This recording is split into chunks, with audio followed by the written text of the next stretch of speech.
Ashley and our guest Ahmed Yusuf, and we look forward to a nice discussion on prisons, Karibuni. So, Bonhamadi, Yeah. what do you feel about prisons? Why is it that most of our prisons male? You're a male, so you're a man. You know how you guys think, and why is it that you guys in Domkowengi Yuko, like we have out of 9 maximum prisons in Kenya, only one is for the women and 8 for the men. Why? Thank you for the opportunity to present. My name is Ahmed Yusuf.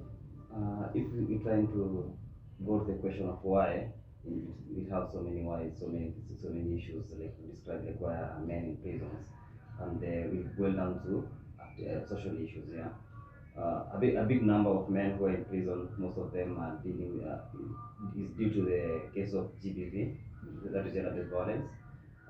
When it comes to gender-based violence, you have the forms of gender-based violence, that is physical, emotional, and sexual. But most of it are just randomly about sexual. So sexual is talking a number.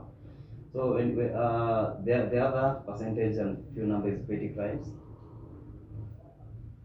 And as much as from petty crimes, we're also having the issues of the other major crimes that deserve justice. So what we're having on this one is that if we discuss men in prison, we ask ourselves, like, we have a big number of, like, for example, 100% of people who are in prison, 91% are men, yeah. And this male, for them is like we say, like, we need fathers in the community. We need brothers, we need mentors, we need a boy child, we need their energy from the community. That is positive energy, yeah. So still boiling down to the main issues, and why men are in prison is because lack of information. In our previous in our previous edition, we said, like, men are in a line of being perpetrated because they don't have information of what is wrong and what is right. So yeah, balance on that one. All right. So the thing is,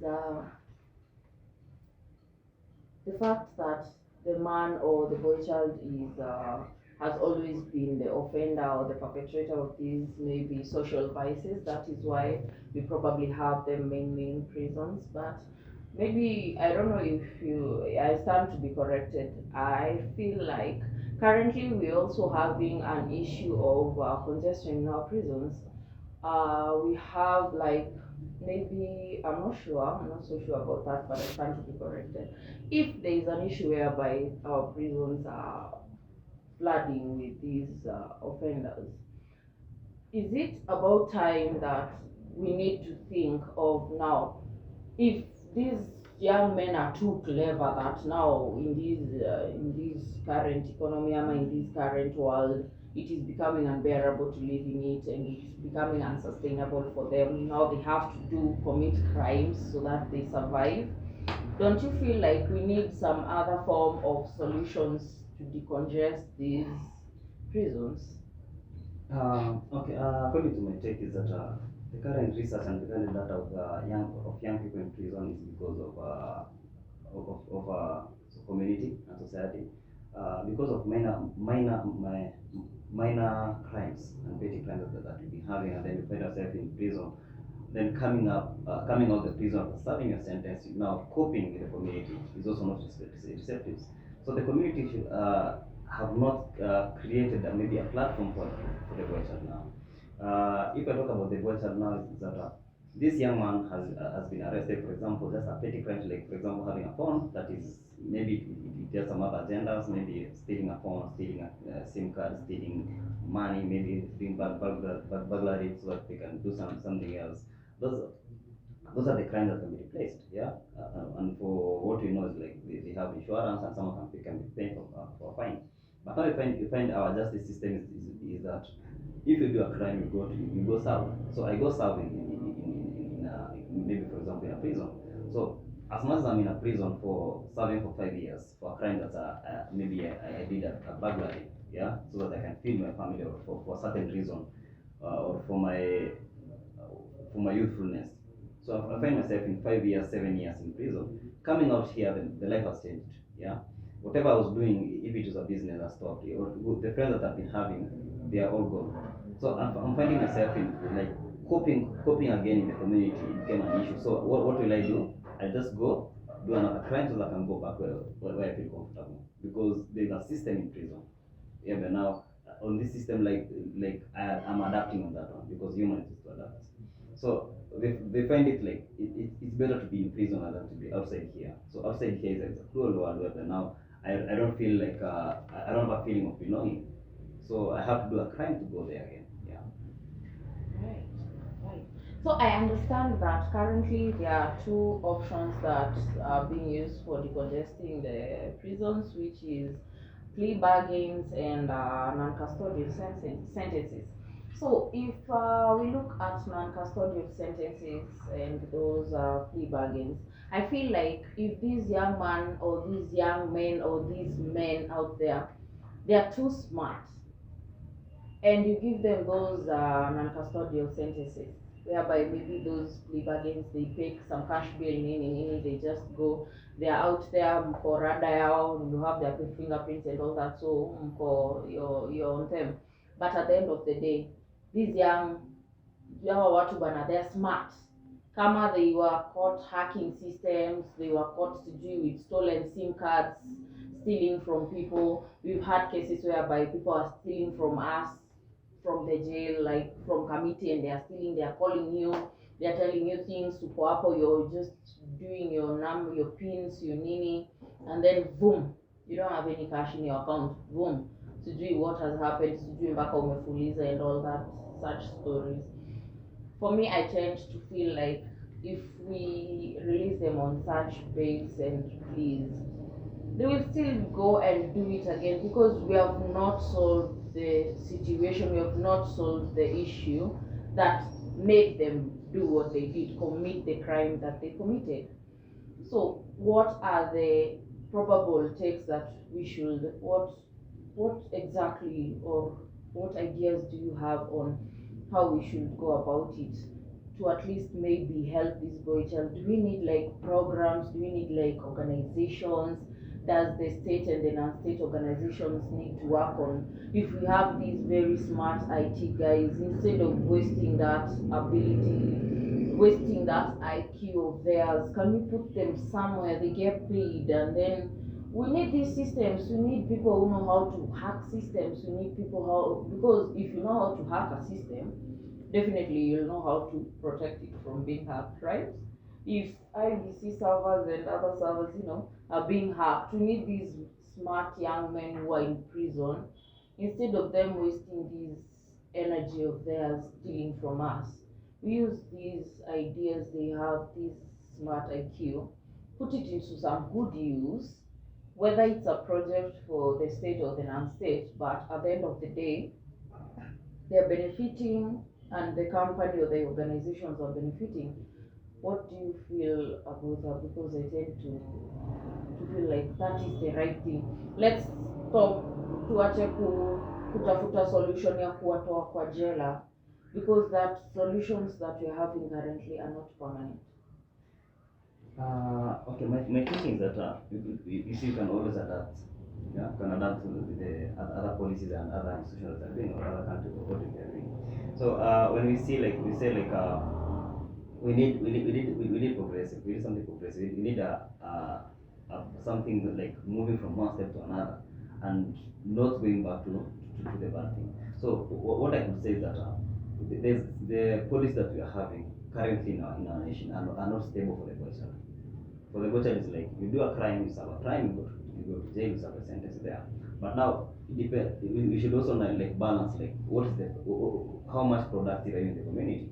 For example, if it's not murder, it's just some social issues or anything. I should be you should be under house arrest, something like that, and then you'll be still be working from home to your company. So you see, also our factories, our institutions are not growing because we are losing a lot of young people. For example, if you can say like how many young people are doing the ITs in the universities and colleges, a lot of them are men percentage. The big number is for Boychild. Now this young man has an experience, has some skills when it came to the IT. Now he got a job, for example. He got a job in a certain company, and the company has the data, he has how to run that system. But now a few mistakes, yeah, this guy got in trouble, go to jail. So he's serving for 7 years for a crime, and then there's someone somewhere, or there's a company or a group of people who, whereby now he has all the data for them. So this person will not be able to manage from there, from prison. But if this person is at home, yeah, and working with his machines, yeah, providing data, providing analysis, providing the whatever he's doing, the company is still running, still be making profits, and the same person will be getting money, and then now it became productive. So after serving his sentence, maybe or under probation, now he himself will feel like, okay, now this is the kind of limit I'm having, so I'll not be doing that again. But now if we take this person to a jail and then be serving like 5 years, 10 years in prison, coming out the community now, everything has changed. The community is not here is not there for him now. So he starts from a scratch again. Like someone who was not going to school, someone was not going to be sent because he cannot even be employed. Because whenever I'm going to ask for employment, the first thing I'm being asked, bring the good conduct. So the good conduct, if I take the good conduct, they'll say like, here's a records. Yeah, I was on the record, I did this crime. So the company will not hire me. Yeah. So the company is still losing money. We're also losing the human resource capacity, and the young person now feel like, you know what, I was doing the IT, now let me just do the crime. I went there, for example, like I did an accident, for example, and I'm captured, so I'm going to jail. So after going to jail, because I don't have money to pay for the appeal or for fine, so I go, I serve. Going there, I'll meet other people. So remember, in prison, it's not like you are the only one. So the person that I meet there, perhaps they do major crimes, they do the crimes, the murder and everything. So I go there, use my skills. We're coming up with a team, and now when we came out, the crime still continues. Now at a superb upgraded level now. Yeah. That's nice. Okay. I think now we're thinking on some line that I was looking for. So, my dear brothers, my dear uncles, my dads out there, my lovers, my fiancés, I speak on behalf of a girl child. And so, it is about time we start expressing ourselves as the boy child, because if you don't if you don't speak about it, they'll never know. If you don't defend yourself, then we will never know that you did not commit that crime, you did not rape that lady, it was willing by a willing seller. We will never understand why you had to snatch that bag. We will never understand why maybe you decided to have a group of young men who are intellects when it comes to IT and software creation. You created a software whereby you mark people. We are going through difficult times, and it is very understandable. But remember, you need to talk about it, because if we always blame those people who are absent. And my dear brothers, my dear, the boy child in the community, I'm just asking you to come, Kuja, talk about it, ask questions, allow us, give us an opportunity to have people here with us talking about your issues, responding to your questions. No matter how hard they are, no matter how controversial they will be, we're here to do it, we're willing to do it, we're willing to give it all that we have. So please, on the same issue, remember, those who are absent are always determined as the wrongdoers. So, is it about time for the boy child to become present? Thank you.